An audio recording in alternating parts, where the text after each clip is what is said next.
This forgotten local piece of history is celebrating its 75th anniversary since it first started. The Pebble Beach road races were one of California's biggest road racing events. Here's an interview to tell you a little bit more about it. Pebble Beach road races, 1950 to 1956. The first one was held on November 4th on the roads that are around what is today the lodge, is up up the hill towards Stevenson School. Of course, Americans didn't have a sports car.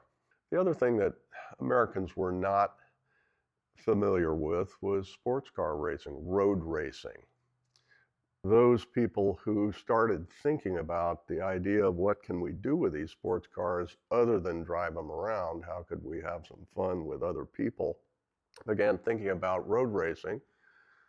So after a few meetings and with eventual support from the Sports Car Club of America, East Coast, practice was done on Saturday afternoon and the racing was held on Sunday.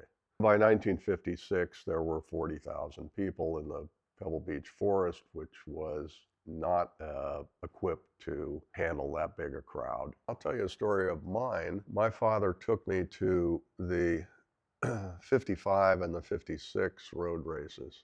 The thing I remember is that my father, and I'm sure he never told my mother, felt that the best way to watch this was to get as close to the track as possible. And so he went around the end of a snow fence and with me on his shoulders was standing on a hay bale that was a foot from the track surface in the rain. And so you have all these cars sliding all over the place and I'm on his shoulders, and that's the other thing that I remember. That was pretty darn exciting, actually, and my father was crazy as a loon for doing it. But with the speed and the competitiveness of the events, we're looking at disaster here. And in fact, in 56 rather, disaster occurred.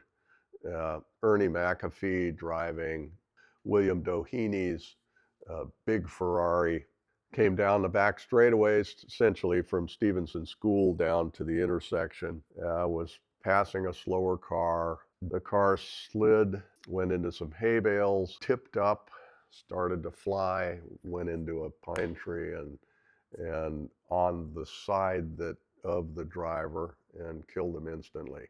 What was needed was a purpose-built circuit, a track that would have the safety measures built into it, and as a result, Laguna Seca was built.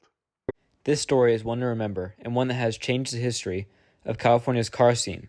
Celebrating this year is the 75th anniversary at Laguna Seca at the Historic's August 2026.